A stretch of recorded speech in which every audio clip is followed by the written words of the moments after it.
ओम शांति। आज का प्रातः क्लास है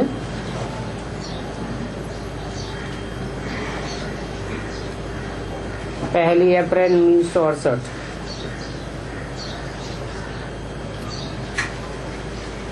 परमपिता परमात्मा शिव भगवान वाच अपने शालिग्रामों के प्रति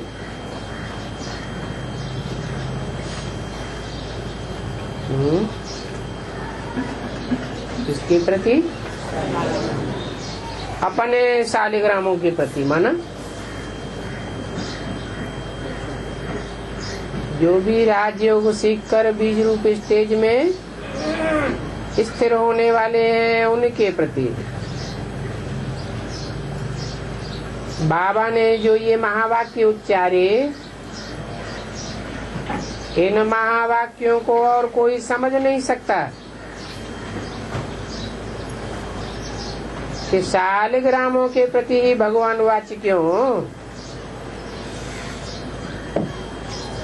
परंतु ये बातें सिर्फ बच्चे ही समझ सकते हैं। इसमें क्या समझने की बात है?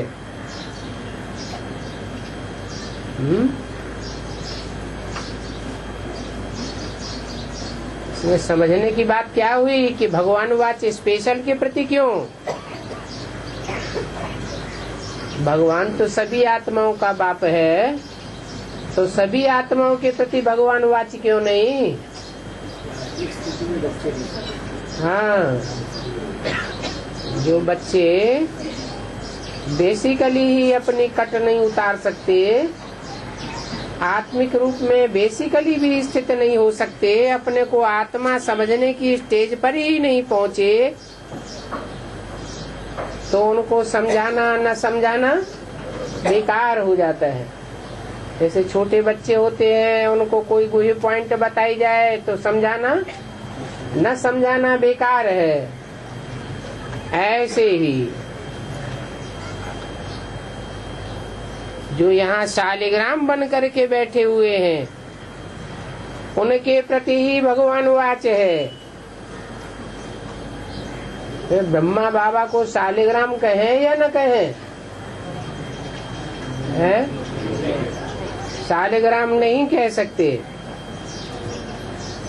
इसीलिए उनकी बुद्धि में अब तक पढ़ाई का मुख्य पॉइंट कौन सा नहीं बैठा? गीता का भगवान, ये पॉइंट बुद्धि में अभी तक नहीं बैठा। तो बच्चे ही इन बातों को समझ सकते हैं, क्योंकि ये पढ़ाई है ईश्वरीय पढ़ाई। बेहद का बाप आकर के पढ़ाते हैं। इसमें सिवाय पढ़ाई के और कोई बात नहीं है। इसको याद भी क्यों कहें? जरूर जो पढ़ाई पढ़ते हैं उनको पढ़ने वाला याद तो आता होगा, पढ़ाने वाला याद आता होगा। जो भी साथी हैं वो याद तो आते हैं ना। बाप जो तुमको पढ़ाते हैं उनको खास कहना पड़ता है कि मैं तो दूर देश से आया हूँ पढ़ाने के लिए, तो अभी सिर्फ मुझे याद करो। बाप को कहना पड़ता है, क्योंकि ये नई प्रकार का टीचर है और कोई भी टीचर ऐसे नहीं कहेंगे कि मुझे याद करो और सिर्फ मुझे याद करो। स्टूडेंट ऑटोमेटिकली याद करते हैं और यहाँ कहना पड़ता है। ये भी तुम जानते हो कि हमको रूहानी बाप पढ़ाते हैं,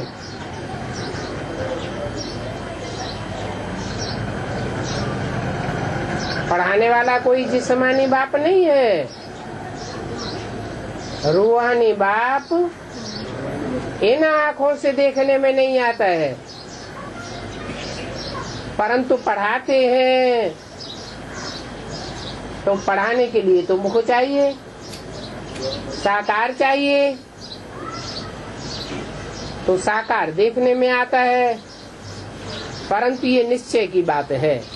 क्या साकार कब देखने में आवेगा? साकार हमें पढ़ा रहा है मुख के द्वारा, ये देखने में कब आवेगा? जब ये निश्चय बैठ जाए कि पढ़ाने वाला इसमें सुप्रीम बाप बैठा हुआ है, जो इन आंखों से दिखाई नहीं देता है, परंतु ये निश्चय की बात है। माया रूपी दुश्मन तुमको भुलाए देती है। जो न भुलाने की बात है वो भी भुलाए देती है। नहीं तो शिक्षा देने वाले को कब कोई भूलते नहीं है, परंतु यहाँ बच्चे कह देते हैं सुप्रीम टीचर को कि हम स्टूडेंट आपको भूल जाते हैं। बाप कहते हैं भूल जाने से तो तुम्हारा ही नुकसान होता है। तुम आत्माएं जो तम प्रधान से सतो प्रधान बनने आए हो, उनको तो जरूर याद करना है। यही जो डिफिकल्ट बात है, क्योंकि वो बाप है और निराकार है, और सारे 5000 वर्ष में कब कोई ने ऐसा नहीं कहा है कि बच्चों मुझे याद करो। सुप्रीम बाप को याद करना पड़ता है।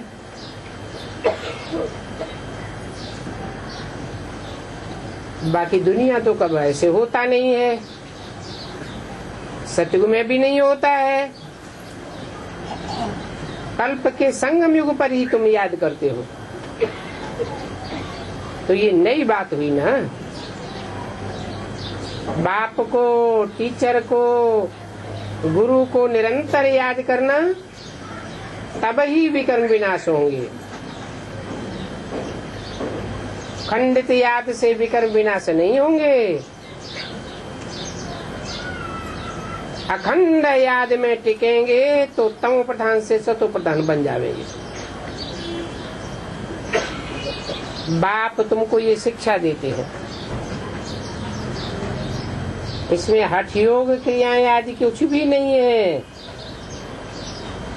नामी ग्रामी महर्षि जो हैं वो सभी कुछ न कुछ हठ योग ही सिखलाते हैं।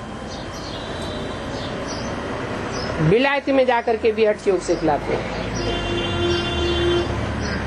अखबारों में भी उनके चित्र आते हैं। जैसे गर्भ में बच्चा होता है,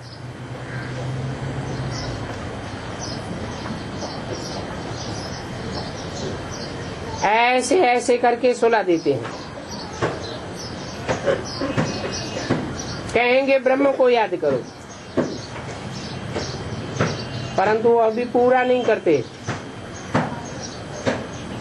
ये सभी भक्ति मार्ग की बातें हैं, वो सब कलयुग में होती है।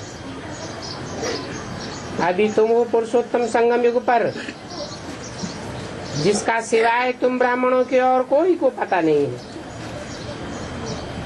और इस संगम युग पर ही बेहद का बाप आते हैं। तो जब किसी को पता ही नहीं है तो जरूर मुझेंगे। कोई शास्त्रों में भी ऐसी बातें नहीं है। पढ़ाते हैं बाप तो जरूर कुछ लिखत में भी होना चाहिए, और इस पढ़ाई की लिखत भी सिर्फ संगम युग पर ही होती है। आगे पीछे इस पढ़ाई की लिखत नहीं होती। तुम पढ़ते हो, लिटरेचर मैगजीन आदि छपते रहते हैं। बच्चों को ये पक्का होना चाहिए हम संगम युग पर हैं। ये है पुरुषोत्तम संगम युग। बच्चे पुरुषोत्तम अक्षर को भूल जाते हैं। तुम्हारी भाषा अर्थ साहित्य एक्यूरेट होनी चाहिए।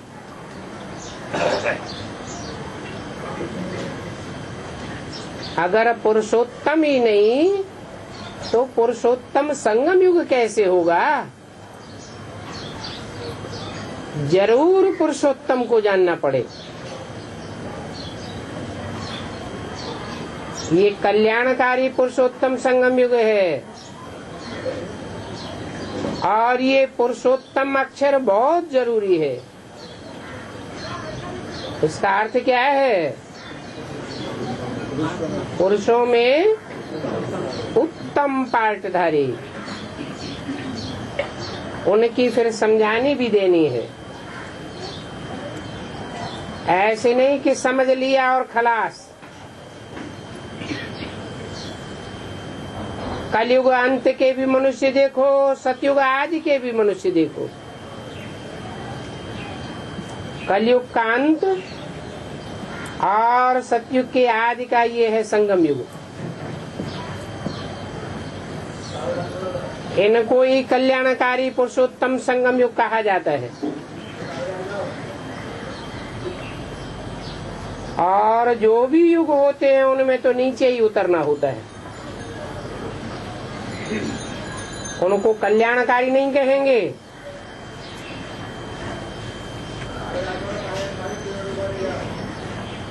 दिन प्रतिदिन उतरते ही रहते हैं। कला कमती होती जाती है, इसलिए कोई भी युग को पुरुषोत्तम नहीं कहेंगे।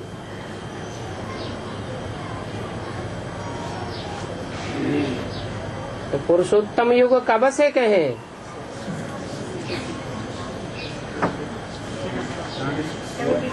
अगर 76 से कहें तो उससे पहले का क्या कलयुग था? है जैसे और सामान्य संगम युग होते हैं, सतयुग त्रेता का, त्रेता द्वापर का, द्वापर कलयुग का संगम तो होता है ना। ऐसे ही सन 36 से भल भगवान बाप आया, परंतु पुरुषोत्तम को किसी ने प्रैक्टिकल में, साकार में जाना नहीं। तो बच्चे पुरुषोत्तम अक्षर भूल जाते हैं। ये पुरुषोत्तम अक्षर बहुत जरूरी है।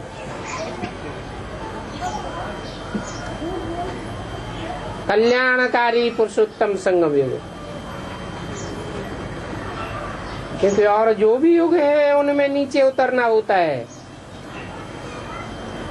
तो 36 के मुकाबले 76 में नीचे उतरना कहें या ऊंचे चढ़ना कहें? है नीचे उतरना कहें। 36 से लेकर के 76 तक नीचे उतरना हुआ या ऊपर चढ़ना हुआ?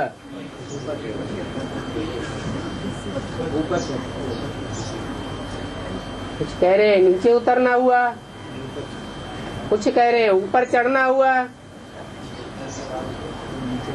है?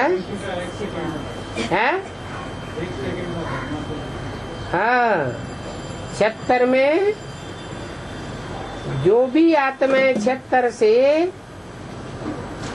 उत्तमता को पहचानती जाती है, उत्तम पुरुष को पहचानती जाती है, उनकी चढ़ती कला होती है। कोई कहे शूटिंग पीरियड में उतरती कला भी होनी चाहिए। उतरती कला भला होती है शूटिंग के हिसाब से, लेकिन फिर भी याद जो एक्यूरेट है, उस एक्यूरेट याद की प्रैक्टिस बढ़ती जाती है। इसलिए टोटल क्या कहेंगे? चढ़ती कला। तो और युगों में दिन प्रतिदिन उतरते ही रहते हैं, कला कमती होती जाती है। इसलिए कोई भी युग को पुरुषोत्तम युग नहीं कहेंगे। सब सोल बच्चे ही ऐसे पॉइंट धारण करके औरों को समझा सकते हैं। महारथी, घोड़े सवार, प्यादे, नंबरवार तो होते हैं, ये तो तुम भी जानते हो और बाप भी जानते हैं। जिसमें बाप प्रवेश करते हैं वो भी जानते हैं। कोई तो कुछ भी नहीं समझते। अपना ही देह अभिमान बहुत रहता है कि हम तो समझा ही सकते हैं, परंतु बाप तो जानते हैं। नाम लेने से भंग हो जाएंगे, इसलिए उनका नाम कहना नहीं होता है। ये बाप ही समझाते हैं, बाप ही नॉलेजफुल ज्ञान का सागर है। मनुष्य समझते हैं कि भगवान तो सभी के दिलों को जानते हैं, वो जानी जाननहार है, इसलिए नॉलेजफुल है। बाप कहते हैं नहीं, मैं कोई जानी जाना आहार नहीं हूँ, ये कहना रॉन्ग है। मैं नॉलेजफुल क्यों कहलाता हूँ? इसलिए नॉलेजफुल कहलाता हूँ कि मैं सन्मुख बैठ करके समझाता हूँ। बाप ही समझाते हैं और कोई को समझाने आवेगा ही नहीं। बेसमझ को समझ देने वाला एक ही बाप है। ये पढ़ाई है। बाप कहते हैं मैं मनुष्य सृष्टि का चैतन्य बीज हूँ, इस कारण मैं सृष्टि के आदि मध्य अंत को जानता हूँ, इसलिए मुझे नॉलेजफुल कहते हैं। ये कोई भी मनुष्य मात्र नहीं जानते हैं, वो खुद ही कहते हैं हम रचयिता और रचना के आदि मध्य अंत को नहीं जानते। और ये बात शास्त्रों में भी है। क्या नीति नीति की बात शास्त्रों में आई हुई है। ये है बेहद की बातें, इनसे फिर हद के नाटक आदि बनाते हैं।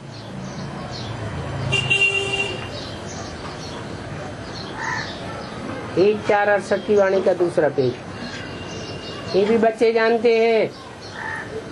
हद के बाप से हद का वर्षा मिलता है और बेहद के बाप से बेहद का वर्षा मिलेगा।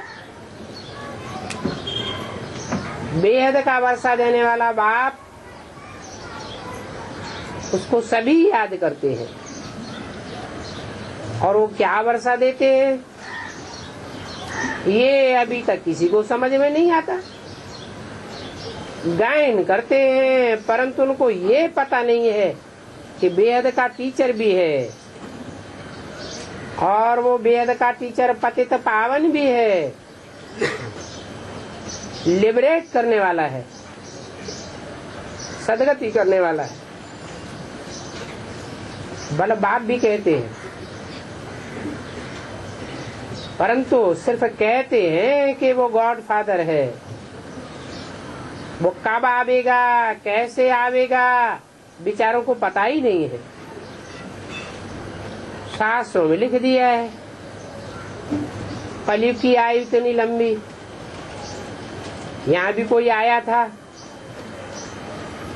कहा कि ये क्या बैठ लिखा है, ये तो तुम्हारी अपनी कल्पना है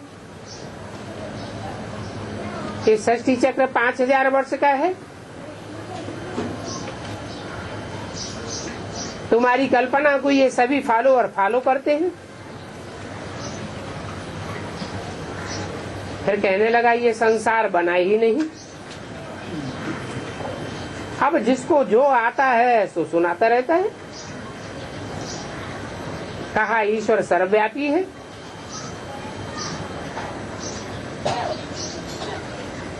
वो सर्वव्यापी बाप ही ये सब खुला खेल करते हैं। ये सारा ईश्वर का खेल है। ऐसे ऐसे भी बहुत निकल पड़ते हैं। एक दो से सुनते हैं तो सुन करके बोलते रहते हैं।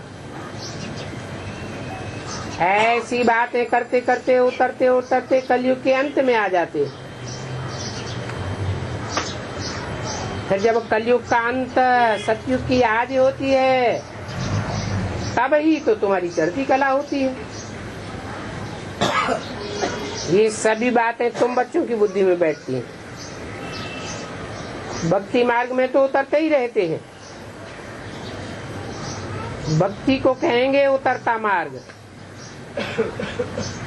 ज्ञान है चढ़ती कला। बाप आवेंगे तो तुम बच्चे चढ़ जावेंगे, फिर समय पर उतरना होता है। पुनर्जन्म तो सभी को लेना ही होता है। पहले आधा कल्प प्रारब्ध मिलती है, उसमें भी कलाएं तो उतरती जाती है ना। फिर रावण राज्य है, डायनेस्टी अक्षर भी लिखना पड़े। कहाँ कहाँ बच्चे भूल जाते हैं, फिर आपस में सेमिनार आदि करते हैं तो करेक्ट करना चाहिए। भूलें तो होती हैं, मनुष्यों से ही भूलें होती हैं। अभूल तब बनेंगे जब निरंतर याद की यात्रा में रहेंगे। फिर तुम्हारे लिखने में, करने में, समझाने में बड़ी ताकत रहेगी। जितना याद में रहेंगे उतनी ताकत आती जाएगी। फिर कोई भी लिखत आदि में भूल नहीं होगी। अभी तो बच्चों से भूलें बहुत होती हैं। शुरू में भी भूले ही भूले थी, अभी तो तुम्हारी बुद्धि में ज्ञान बैठा है। शुरू में कोई इतना ज्ञान थोड़े ही था। अभी तमो प्रधान से सतो प्रधान बनना है। बाप कहते हैं माँ में एकम याद करो तो विकर्म विनाश होंगे। बाप ये बात कहते ही रहते हैं, फिर साथ साथ तुमको गुयु गुयु बातें सुनाते भी रहते हैं। ऊंच दर्जा तुम पाते हो तो चढ़ते जाते हो। दिन प्रतिदिन समझानी मिलती जाती है, तुम भी फील करते हो। आज बाबा ने हमको बहुत अच्छी पॉइंट समझाई और धारण करते, बाकी छोड़ना पड़ता है। कब अच्छा भोजन मिलता है तो फिर अच्छा भोजन मिलने के कारण हल्का भोजन खाने की दिल नहीं होती है। दिल करता है कि हलवा पूरी ही खाते रहे। तो ये भी ऐसे ही है। तुम जानते हो वेद का बाप हमको बहुत मीठी मीठी को ये पॉइंट दिखाते हैं, सुनाते हैं। जो बच्चे अच्छी रीति समझते हैं वो ही समझा सकते हैं। बाप भी समझते हैं, इन पर धारणा अच्छी होती है। ये बच्चे अच्छी सर्विस करते हैं। बुद्धि किसकी अच्छी खुल जाती है और किसकी कब डल हो जाती है। कोई बल बहुत अच्छा भाषण करते हैं, परंतु क्रिमिनलाई के कारण बुद्धि भ्रमित होती रहती है।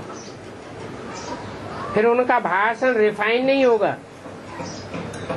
बाप का तो सदैव भाषण रिफाइन ही है, वो है ही रिफाइन करने वाला। वो ज्ञान का सागर है ना।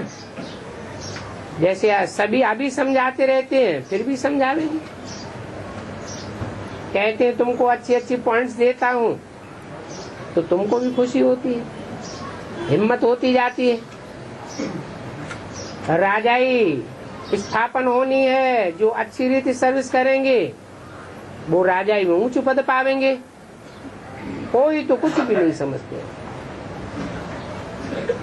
इसके लिए योग भी चाहिए। याद फर्स्ट है, पढ़ाने वाले को याद करना पड़े। माया भी बड़ी प्रबल है, याद करने नहीं देती है। वेद का बाप कहते हैं मुझे याद करने से ही तुम्हारे विकर्म विनाश होंगे। तो दिल में खुशी रहनी चाहिए समझाने की। योग नहीं है तो मैनर्स भी नहीं रहते। अभी तक भी बहुतों के मैनर्स जानवरों से भी बदतर है। जैसे कि ज्ञान बिल्कुल ही नहीं है, वो क्या समझा सकेंगे। नए नए आते हैं, उनको थोड़ा भी समझाओ तो जड़ समझ जावेंगे, तुम्हारे सामने आवेंगे जड़ समझ जावेंगे, ये तो बड़ी तीखी है, फलाने तो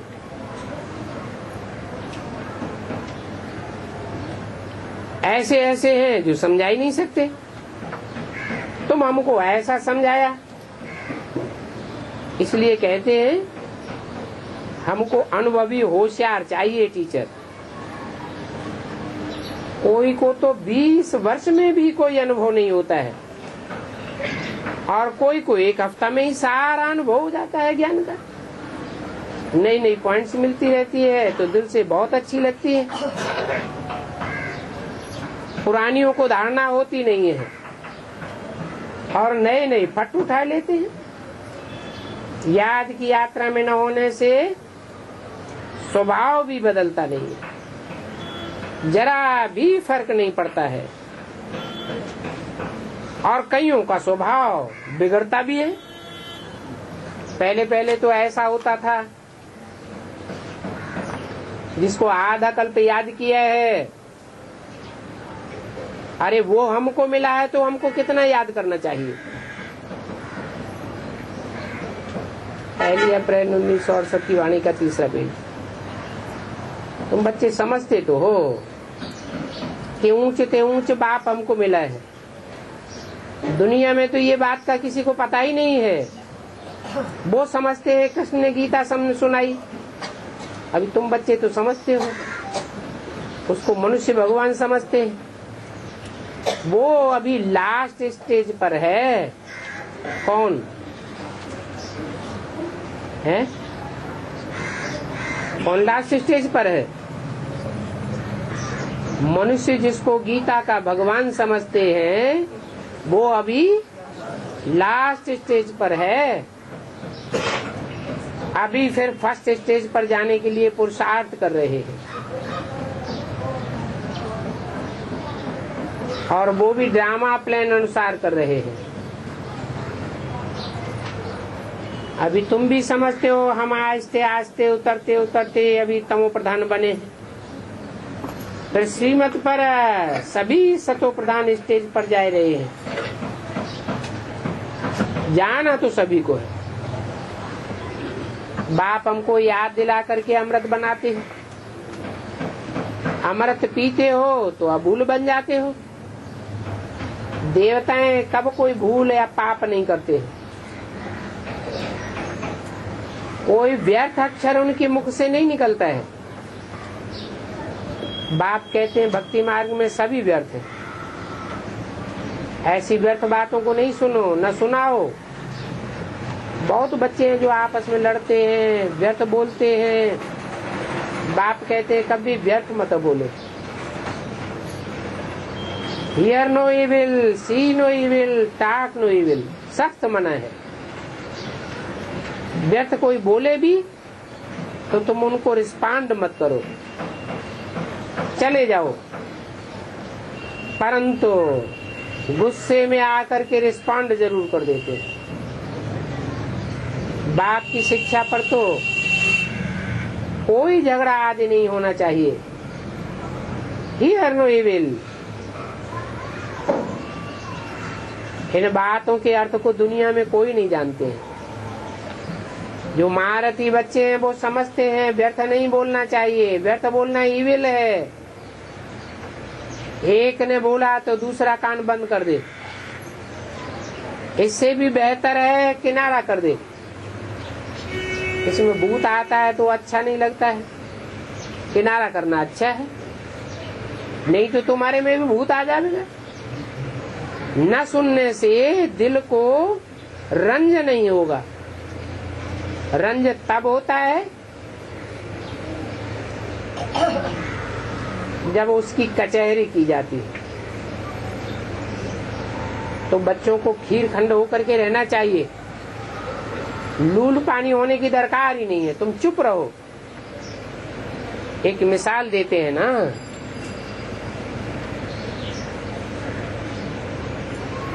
दो देवरानी जिठानी लड़ती थी।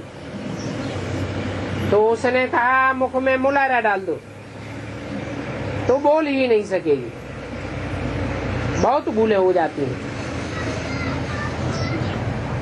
बोल बोल करके थक जाते हैं।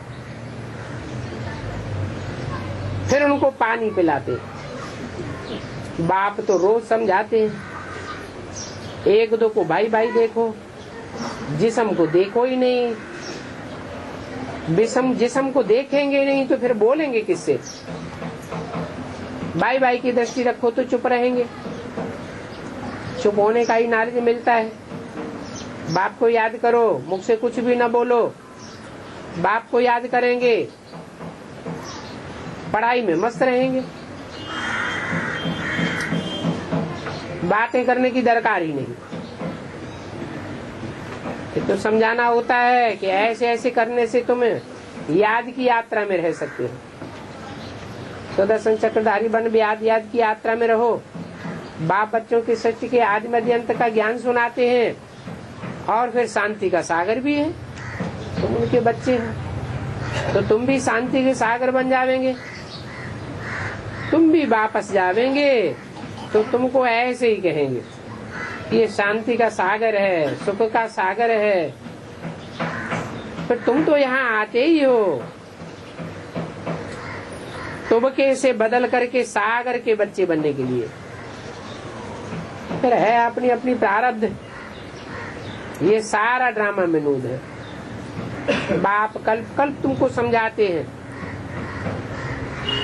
बाप की ये नॉलेज कितनी वंडरफुल है। ये कोई मनुष्य की नॉलेज नहीं है।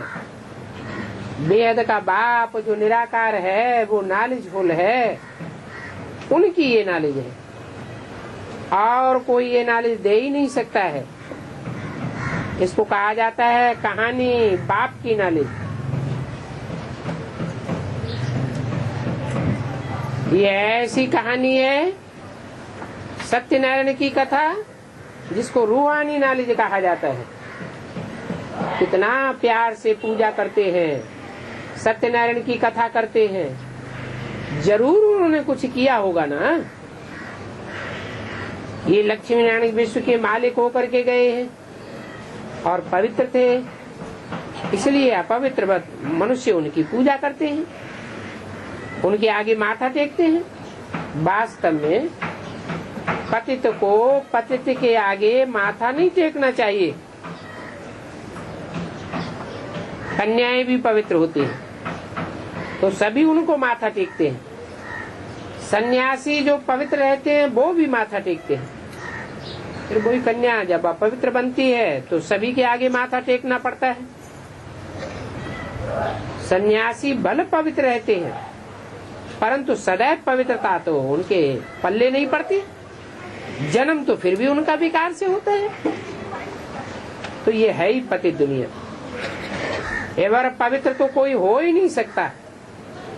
वो तो एक ही बाप है जिस पतित दुनिया में आने के बाद भी, पतित तन में आने के बाद भी एवर प्योर बनकर रहता है। रावण राज्य के बाद ही ये पतित होते हैं। उनको कहा जाता है संपूर्ण निर्विकारी दुनिया। वो देवताओं की दुनिया है, वाइसलेस वर्ल्ड है, और ये है विशियस वर्ल्ड। मनुष्यों की बुद्धि में ये आता ही नहीं है कि आज सनातन देवी देवता धर्म वाइसलेस था। फिर कहेंगे सेमी वाइसलेस, फिर होते हैं विशियस। अभी तो साफ विशियस है। कलाएं कम होती गई, पुरुषार्थ करके जाना तो चाहिए फुल में, फुल वाइसलेस। मैं तुमको पढ़ाता हूँ तो क्यों नहीं फुल वाइसलेस बनना चाहिए। स्वर्ग का मालिक बनाने के लिए आता हूँ, पीछे तो सेमी स्वर्ग कहेंगे। पूजा भी पहले अब भी विचारी, फिर भी विचारी हो जाती है। तो ये सभी बातें बाप बैठ समझाते हैं। जिन्होंने अब भी विचारी पूजा की है वो अभिचारी याद में भी टिकेंगे, और जिन्होंने सिर्फ विचारी पूजा की है वो याद भी उनकी विचारी ही बनी रहेगी। जिन्होंने ज्यादा भक्ति की वो ज्ञान भी जास्ती उठावेंगे, और जिन्होंने भक्ति ही कम की वो ज्ञान भी कम उठावेंगे। कोई ने आदि में भक्ति जास्ती की है, अंत में भक्ति बिल्कुल नहीं करते। तो शूटिंग पीरियड में भी उनका पार्ट भी ऐसा ही चलता है। जो बहुत पढ़ेंगे वो ही वाइसलेस वर्ल्ड में जाएंगे, जो फेल होते हैं उनको तो शांति धाम ही मिलता है। ओम शांति।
ओम शांति।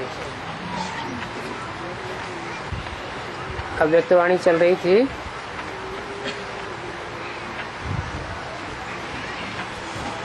अठारह एक आठ के 7वें पेज पर कुछ रहे हुए पॉइंट्स थे।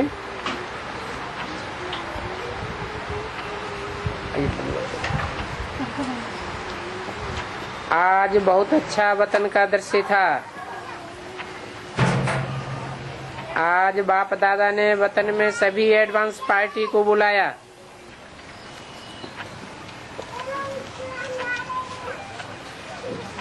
एडवांस पार्टी ने कहा कि हम सब एडवांस पार्टी वालों का एडवांस स्टेज वालों को याद प्यार देना।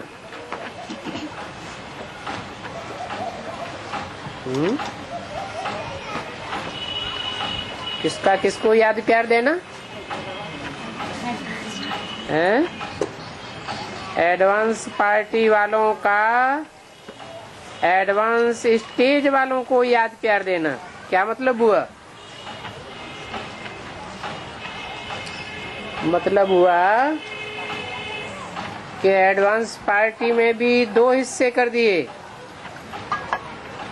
एक स्टेज पर पहुंचे हुए, एडवांस स्टेज पर पहुंचे हुए, और दूसरे वो हैं जिनको कहा गया है सिर्फ एडवांस, लेकिन एडवांस स्टेज पर पहुंचे हुए नहीं हैं। एडवांस पार्टी वाले तो हैं, स्टेज पर कब कहा जाए? स्टेज साकार दुनिया में होती है या आकारी दुनिया में होती है? साकारी दुनिया में स्टेज होती है। तो बोला एडवांस पार्टी ने कहा कि हम सब एडवांस पार्टी वालों का एडवांस स्टेज वालों को याद प्यार देना। तो आप एडवांस स्टेज वाले हो और वो एडवांस पार्टी वाले हैं।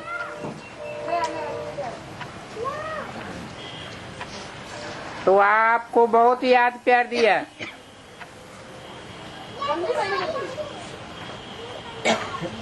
और आज बाप दादा ने काफी वर्ष अव्यक्त पार्ट बजाने के निमित्त दादी को और गुलजार को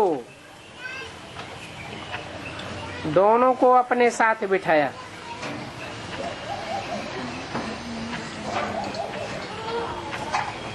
काफी वर्ष अव्यक्त पार्ट को हो गया,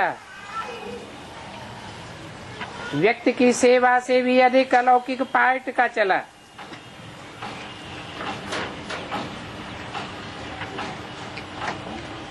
व्यक्त सेवा कितने साल चली और किसके द्वारा चली?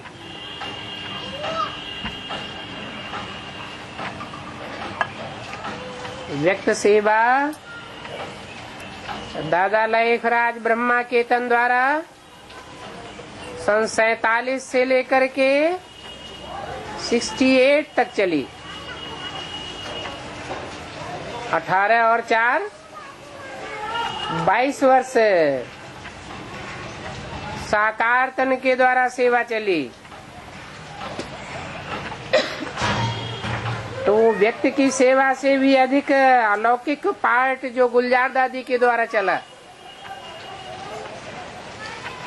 वो 69 से लेकर और 2007 हो गया। कितने साल हुए?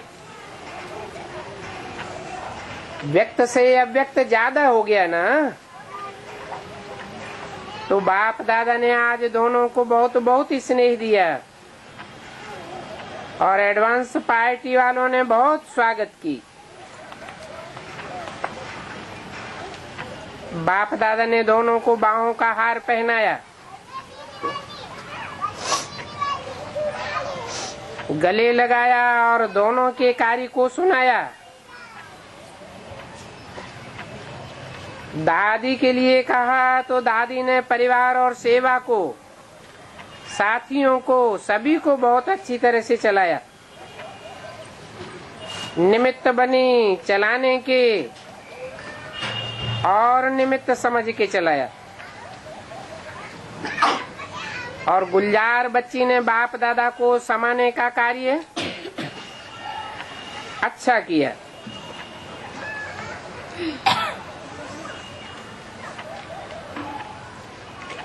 तो दोनों का कार्य विशेष रहा, इसलिए दोनों को विशेष वतन में स्वागत किया।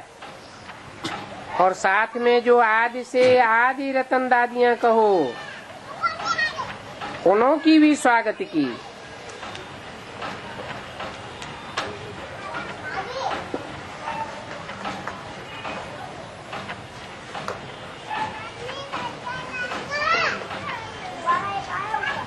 विशेष स्वागत किसका किया?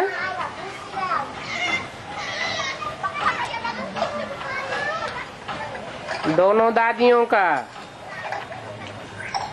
और साथ में जो आदि में भी आदि रतन दादियां उन्हों का भी स्वागत किया। बाप दादा ने यही विशेषता सुनाई, दोनों के कार्य में सफलता का कारण मैं पर नहीं था। गुलजार बच्ची की भी महिमा की कि निर्मल निर्माण सेवा के निमित्त बनी और समाने की शक्ति प्रमाण परमात्मा और आत्मा दोनों को, ब्रह्मा बाप आत्मा और परमात्मा को समाने की शक्ति बाप द्वारा जो प्राप्त हुई उसको कार्य में लगाया। दादी को जो अंत में हाथ देके बाप दादा ने विल पावर्स की, उस विल पावर से कार्य निर्विघ्न चलाया। तो दोनों की विशेषता कम नहीं है। दोनों ने अपना अच्छे से अच्छा पार्ट बजाया है और अभी भी पार्ट बजाती रहेंगे। तो बाप दादा कहते हैं कि जो विशेष कार्य के निमित्त बनते हैं उनको बाप दादा की और ब्राह्मणों की बधाइयां जरूर मिलती हैं। उनकी मुबारकें, शुभभावनाएं, शुभकामनाएं बहुत ही मिलती हैं। तो दोनों का पार्ट अपना अपना रहा, लेकिन सफल रहा और सफल रहेगा। अव्यक्त पार्ट भी चल रहा है, चलता रहेगा। और दादी का भी सकाश देने का, समय को समीप लाने का पार्ट अच्छा चलेगा। और साथ में सभी दादियों को और दोनों के साथी बहनें जो सेवा के निमित्त बनी, साथ में रही, बहुत अच्छा योग युक्त हो सेवा की है, अभी भी कर रही हैं। उन्हों को भी बाप दादा ने मर्ज किया और वरदान दिया कि सदा ऐसे ही योग युक्त राजयुक्त बनकर के चलते चलो। बाप की दुआओं का हाथ आपके मस्तक पर है। ऐसे वहाँ वतन में सीन चली और सभी एडवांस पार्टी वाले और जो आदि रतन सेवा साथी रहे हैं वो सभी मर्ज हुए थे। उन्होंने दोनों के ऊपर आज वतन में सोने के पुष्प डाले। देखा है सोने के फूल देखे,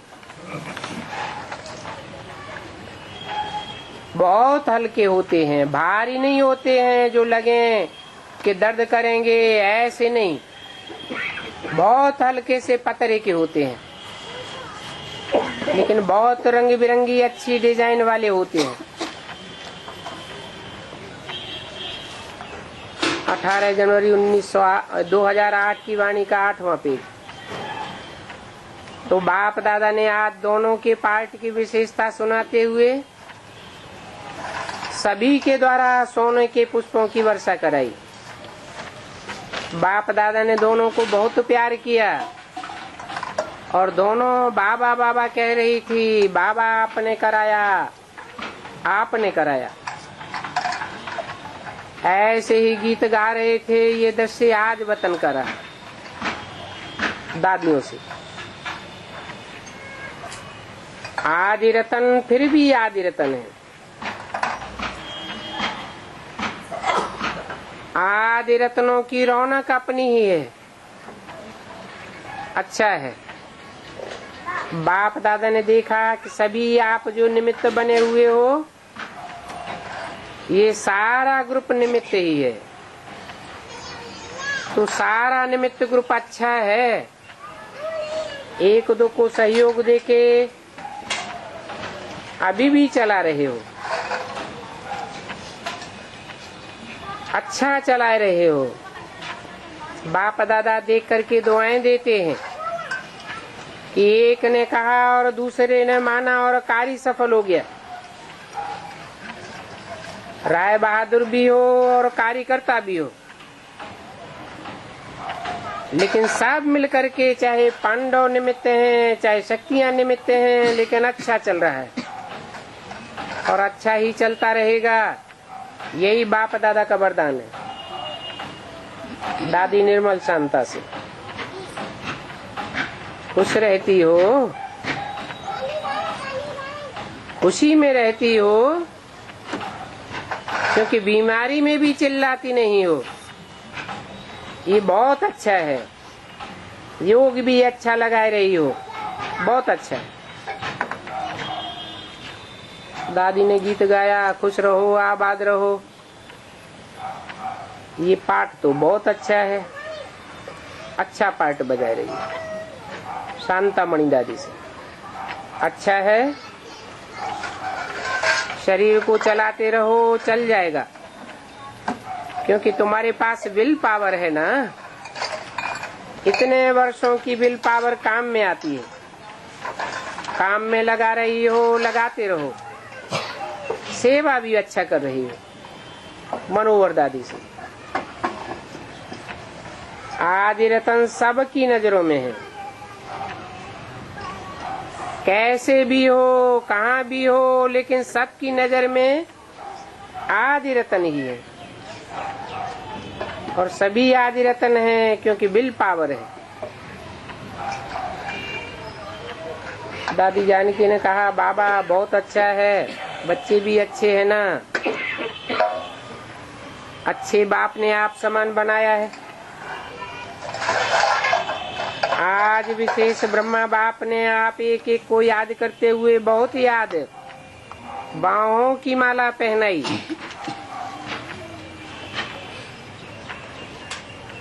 प्रैक्टिकल हो नहीं सकता ना, क्योंकि एक तो नहीं है, ये तो सब हैं, सभी हकदार हैं। ब्रह्मा बाप को प्यार बहुत है बच्चों से,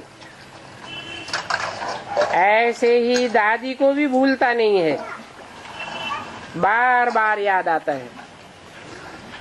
कैसे है, कैसे चल रहा है, ठीक चल रहा है, मुझे सुनाया करो कैसे हो रहा है, पूछती रहती है। फिर भी सखियां तो याद आएंगी, पांडव ही याद आते हैं, यही पूछती है कारोबार ठीक चल रही है, ठीक चल रही है ना। दादी भी खुश और ब्रह्मा बाबा उनसे ज्यादा खुश। कोई ने कहा दादी का क्या पार्ट है? दादी सकाश और टचिंग दे करके उनको तीव्र करेगी। छोटेपन से ही उनके मन में बहुत प्लान चलेंगे।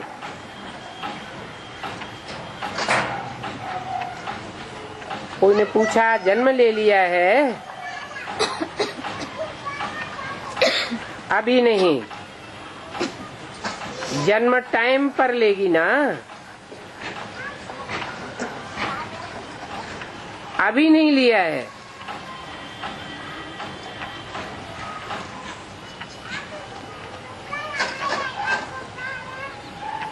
टाइम से ही लेना आजकल के समय में यथार्थ है, लेकिन आप सबसे मिलती रहेगी सूक्ष्म रूप में।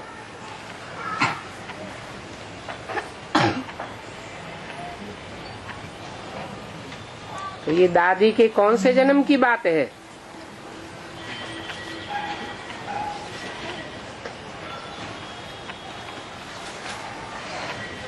अगर दादी का जन्म होगा तो विश्व किशोर भाई आदि का भी जन्म होगा, लेकिन स्थूल जन्म होगा या प्रत्यक्षता रूपी जन्म होगा? कोई में प्रवेश करके प्रत्यक्षता रूपी जन्म होगा टाइम पर, तब तक अव्यक्त रूप में कोई में प्रवेश करके बच्चों से मिलती रहेगी। रमेश भाई ने सुनाया कि आपकी यादगार सोमनाथ जा रहे हैं। संदेश तो सबको मिलता है, लेकिन अभी ऐसा माइक और वारिस नहीं निकला है, वो निकालो, क्योंकि भक्ति रूप में भी वो बहुत हैं।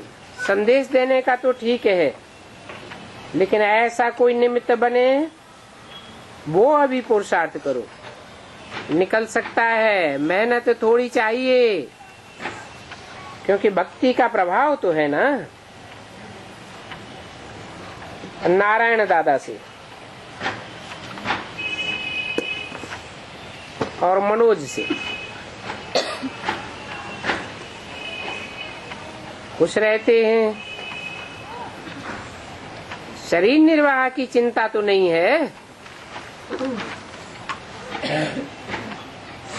इसको है नहीं, बेफिक्र है।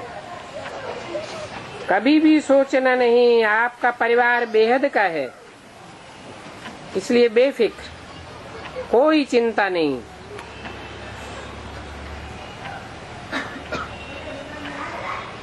कोई ने कहा बाबा सेवा में लगा दो, तो बाबा बोले अच्छा राय करेंगे फिर बताएंगे। भूपाल भाई से बाप दादा ने सभी को याद करके बाहों की माला पहनाई, सभी को याद करते हैं। तुम्हारी दादी को अपनी भुजाएं भी भूलती नहीं हैं।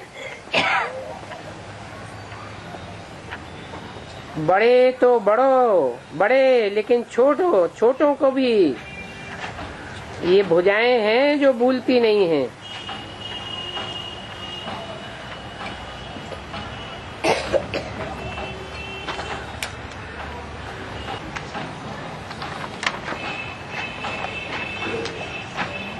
पाँच मार्च 2008 की अव्यक्तवाणी के रहे हुए पॉइंट्स हैं 5वें पेज पर। बाप दादा तो चारों ओर देख रहे हैं, सब अपनी अपनी कुटिया में स्क्रीन में देख रहे हैं, सामने दिखाई दे रहे हैं। जो नहीं भी आए हैं सभी को बाप दादा ये गिफ्ट दे रहे हैं। बाप दादा देखते हैं सभी को, चाहे दिल में है, दिन में है, चाहे रात में है, चाहे टाइम का फर्क है, लेकिन प्यार जागरण कराए देता है। बाकी सभी बच्चों का कार्ड भेजा नहीं भेजा या भेजा, ईमेल भेजा या नहीं भेजा, लेकिन दिल के संकल्प का ईमेल बाप दादा के पास सभी का पहुंच गया। उत्साह में सभी नाच रहे हैं, ये भी बाप दादा देख रहे हैं। तो जो भी जहां भी है, एक बच्चे का भी आज प्यार नहीं पहुंचा हो, ऐसा हो नहीं सकता। सबका पहुंच गया और बाप दादा रिस्पॉन्ड कर रहे हैं कि सदा उमंग उत्साह का उत्सव मनाते रहना। अच्छा, अभी बाप दादा कौन सी डील कराना चाहते हैं? 1 सेकंड में शांति की शक्ति स्वरूप बन जाओ। 1 सेकंड में एकाग्र बुद्धि और एकाग्र मन। सारे दिन में 1 सेकंड बीच बीच में निकाल करके अभ्यास करो। 1 सेकंड में साइलेंस का संकल्प किया और स्वरूप बना। इसके लिए समय की आवश्यकता नहीं है, 1 सेकंड का अभ्यास करो। साइलेंस। अच्छा, आज सेवा का टर्न इंदौर जोन का है। अच्छा है, शक्ति सेना ज्यादा है और पांडव भी कम नहीं है। तो देखो, इनका नाम ही है इंदौर। ये सदा ही अंतर्मुखता की तपस्या में रहने वाले हैं। अच्छा है, देखो इंदौर की स्थापना में विशेषता है। वो विशेषता जानते तो हो ना? ब्रह्मा बाप के अव्यक्त होने से पहले ब्रह्मा बाप की प्रेरणा से ये इंदौर का फाउंडेशन पड़ा है।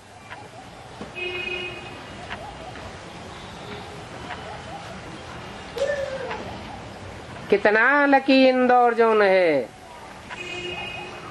और ब्रह्मा बाप की आशाओं को पूर्ण कर रहे हैं ना।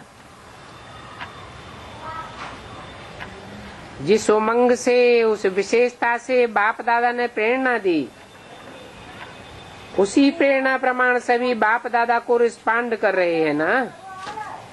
अच्छा है, सेवा का उमंग उत्साह अच्छा रहा और आगे भी होता रहेगा। अभी इंदौर कमाल क्या करे? क्या कमाल करेंगे इंदौर के टीचर्स?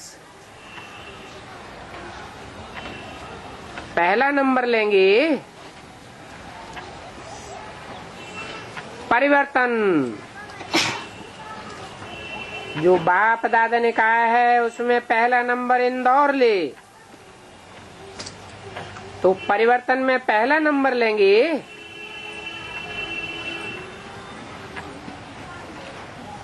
क्योंकि संगठन की शक्ति तो है ना। संगठन की शक्ति देखो, 5 पांडव, 5 के संगठन क्या कमाल करेंगे। गैन है ना, 5 के संगठन ने कमाल की, क्योंकि संगठन में शक्ति ज्यादा होती है।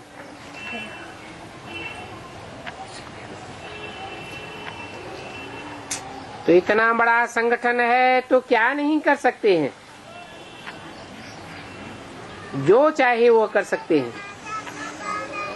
तो कमाल करके दिखाओ। जो अभी तक नहीं किया है वो करके दिखाओ। हिम्मत है ना टीचर्स में, अच्छी हिम्मत है। देखो, हिम्मत करके बड़े बड़े प्रोग्राम स्वीकृत कर रहे हो, तो नंबर 1 हर सब्जेक्ट में बनना ही है, ये दृढ़ संकल्प करो। बाप दादा ने देखा है, जो हिम्मत रखते हैं उनको बाप की मदद का अनुभव जरूर होता है, लेकिन अलबेलापन बीच में आता है, ये तो होता ही है। तीव्र पुरुषार्थ के बजाय कभी पुरुषार्थी बनते हैं तो कभी तीव्र पुरुषार्थी बन जाते हैं। तो सदा तीव्र पुरुषार्थ की लहर स्वयं में भी और सर्व को भी दिलावे। ये नहीं समझो हम तो ठीक चल रहे हैं। एक दो को सहयोग दे करके संगठित रूप में नंबर 1 बने। कैसा भी कोई साथी गिरा हुआ हो, उसको भी साथ ही बना करके चलना सिखाओ, सहयोगी बनो। तो इंदौर क्या करेंगे? संगठन को विघ्न का नाम निशान न रहे। जिसको भी देखो उसके चेहरे में बाप दादा की चलन दिखाई दे। क्या समझते हैं पांडव? ऐसा करेंगे? शक्तियां क्या समझती हैं? यही सोचो, हम नहीं करेंगे तो कौन करेगा? हम ही करके दिखावेंगे। ऐसा उमंग उत्साह सदा रखो, और कर भी सकते हो। संगठन में बहुत ताकत होती है। अच्छा, नंबर 1 विजयी भव का वरदान सदा याद रखना। किसको मिला नंबर 1 का वरदान? इंदौर की शक्तियों को दिया, इंदौर के पांडवों को दिया। पांडवों के लिए खास बोला, 5 पांडवों का संगठन। माना पांडव भल थोड़े हैं, लेकिन अगर संगठित हो जाएं तो 5 पांडवों का संगठन ही सफलता स्वरूप गया हुआ। और शक्तियों का तो कहना ही क्या, शक्तियों की आबादी ही बहुत। विदेशियों से 55 देशों से डबल विदेशी 1000 आए हुए हैं। बाप दादा ने देखा है कि डबल विदेशी अपना नियम बहुत अच्छा निभाते हैं। आना है तो आते ही हैं, और सभी ने मधुबन के सीजन की रौनक बढ़ाने का दृढ़ संकल्प लिया है। तो हर टर्न में देखा गया है डबल विदेशियों का श्रृंगार मधुबन में होता जरूर है। ताली बजाओ, अच्छा है। दिन प्रतिदिन विदेश के सेवा स्थानों में भी 1-2 को उमंग उत्साह मिलन मनाते हुए उमंग उत्साह दिलाने में भी बाप दादा ने देखा कि इस समय 1-2 के स्थान में भी आकर के शोभावना रखने का अच्छा कर रहे हैं। सिस्टम भी अच्छी बनाते रहते हैं। बाप दादा खुश हैं कि कैसे भी पहुंच जाते हैं। दूरंदेशी नहीं लगते हैं, जैसे यहाँ के ही लगते हैं। वैसे तो सबसे दूर देश वाला कौन है? डबल फॉरेनर्स है या बाप दादा हैं? तो दूरदेशी को अपने हमजिन्स दूरदेशी प्यारे लगते हैं। सबसे जास्ती दूरदेशी तो बाप दादा है ना। अच्छा, डबल विदेशी कुछ प्रॉमिस करना चाहते हैं। न्यूयॉर्क की मोहिनी बहन ने वायदे पढ़े और सभी ने उन वायदों को पूरा किया। वायदों का दृढ़ संकल्प है हम हर एक कदम पर श्रीमत की पालना करेंगे। दूसरा, मैं सब विघ्नों से सदा के लिए दूर रहूंगा या रहूंगी। सम्मान की सीट पर रहेंगे और सदा सबको सम्मान देंगे। अगला, बाप दादा की जो उम्मीदें हैं वो सब पूरी करेंगे। माताओं की रिट्रीट भी चली। बाप दादा ने सुना था समाचार अच्छा है, बहुत अच्छा। डबल फॉरनर से आगे से आगे उड़ते चलो और उड़ाते चलो।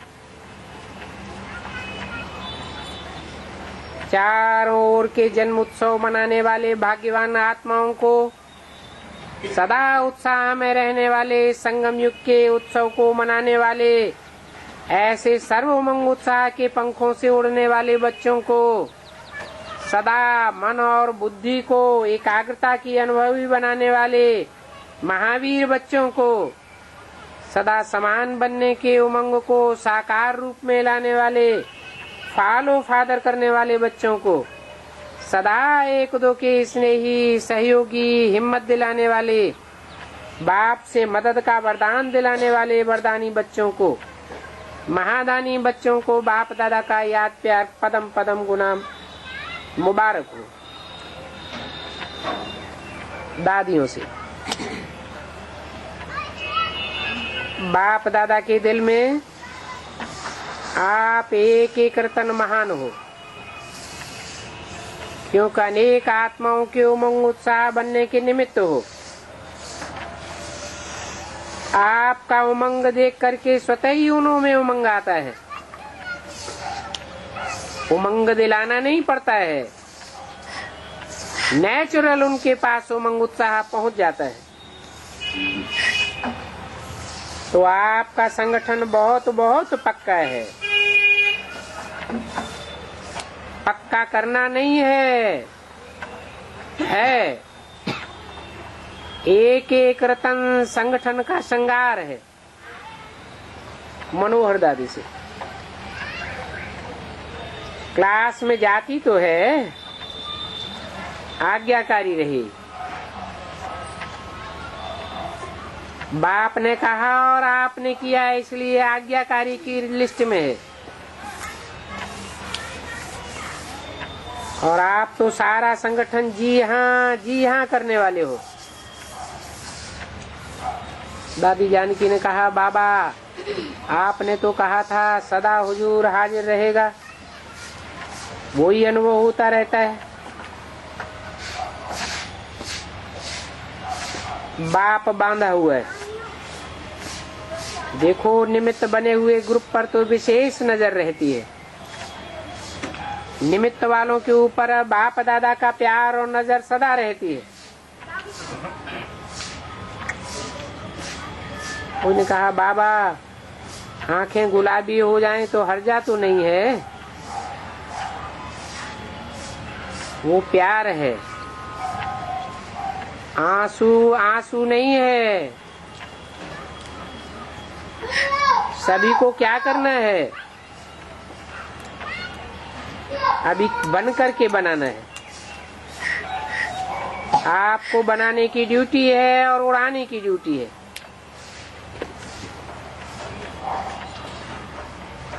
मोहिनी बहन ने अंकल आंटी परदादी आदि सबकी याद बाप दादा को दी।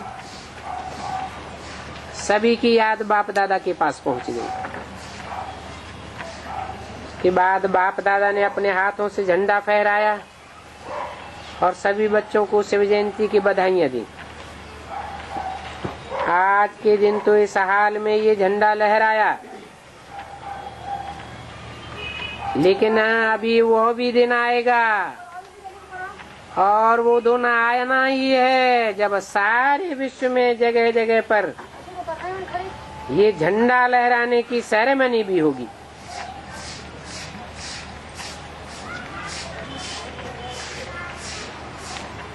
और सभी आत्माओं के दिल से ये ऑटोमेटिक गीत निकलेगा।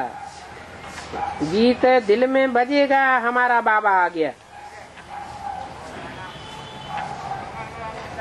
हमारा मुक्तिदाता वरदाता बाप आ गया, सारे वर्ल्ड में ये ऑटोमेटिक सबके दिलों में गीत बजना शुरू हो जाएगा। आपके दिल में तो ये गीत बज रहा है ना।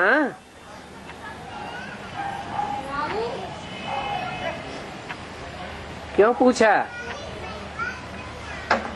दुनिया वालों के दिल में बजेगा या पहले बच्चों के दिल में बजेगा? पहले बच्चों के दिल में बजना चाहिए। परंतु पूछा है आपके दिल में ये गीत बज रहा है ना लगा दिया। माना बच्चों में भी दो प्रकार के बच्चे हैं।